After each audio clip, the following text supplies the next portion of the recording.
Chapter 3. Not all that Mrs. Bennet, however, with the assistance of her 5 daughters, could ask on the subject, was sufficient to draw from her husband any satisfactory description of Mr. Bingley. They attacked him in various ways, with barefaced questions, ingenious suppositions, and distant surmises, but he eluded the skill of them all, and they were at last obliged to accept the second-hand intelligence of their neighbour, Lady Lucas. Her report was highly favourable. Sir William had been delighted with him.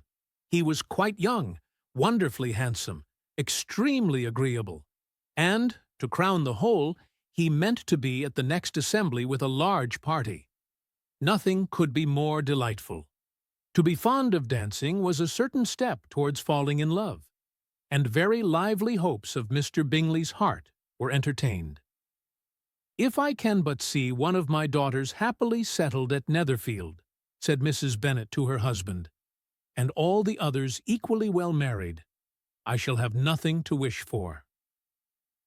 In a few days, Mr. Bingley returned Mr. Bennet's visit, and sat about 10 minutes with him in his library. He had entertained hopes of being admitted to a sight of the young ladies, of whose beauty he had heard much, but he saw only the father.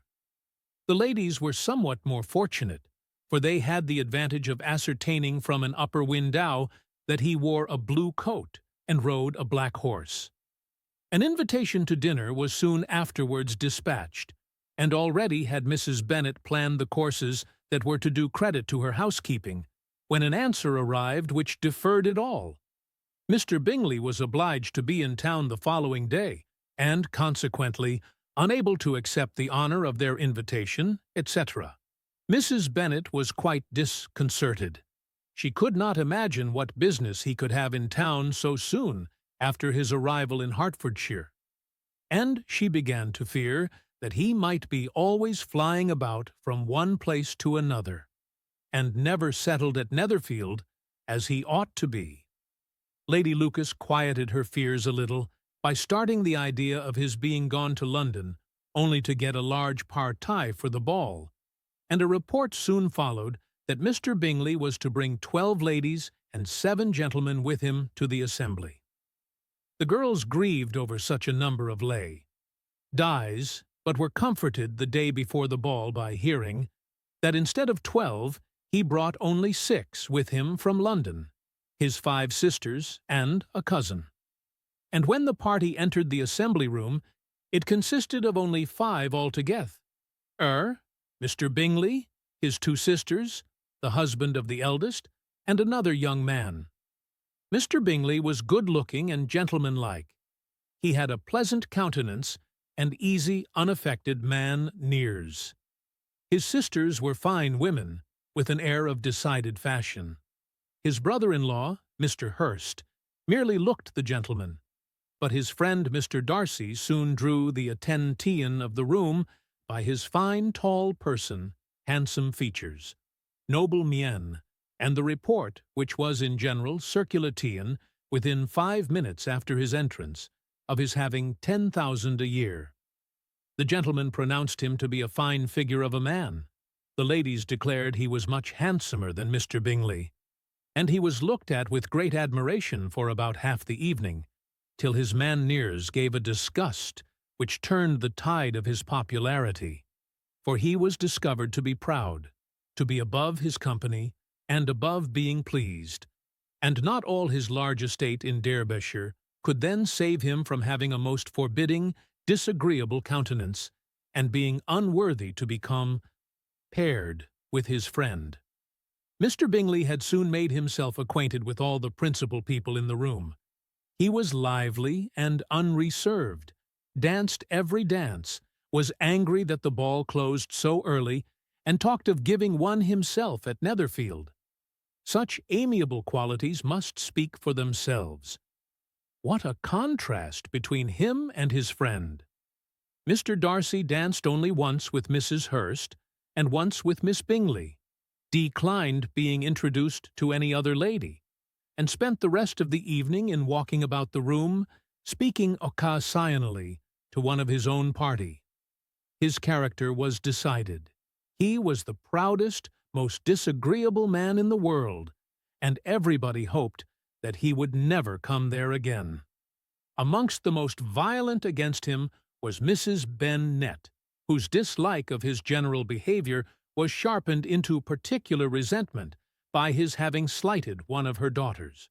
Elizabeth Bennet had been obliged, by the scarcity of gentlemen, to sit down for 2 dances, and during part of that time Mr. Darcy had been standing near enough for her to hear a conversation between him and Mr. Bingley, who came from the dance for a few minutes, to press his friend to join it.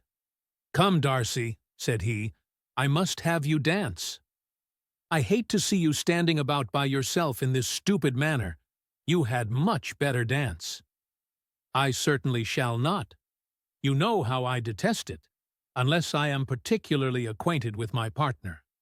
At such an assembly as this, it would be insupportable. Your sisters are engaged, and there is not another woman in the room whom it would not be a punishment to me to stand up with." "I would not be so fastidious as you are," cried Mr. Bingley, "for a kingdom. Upon my honor, I never met with so many pleasant girls in my life as I have this evening, and there are several of them you see uncommonly pretty." "You are dancing with the only handsome girl in the room," said Mr. Darcy, looking at the eldest Miss Bennet. "Oh, she is the most beautiful creature I ever beheld. But there is one of her sisters sitting down just behind you, who is very pretty, and I dare say very agreeable. Do let me ask my partner to introduce you." "Which do you mean?"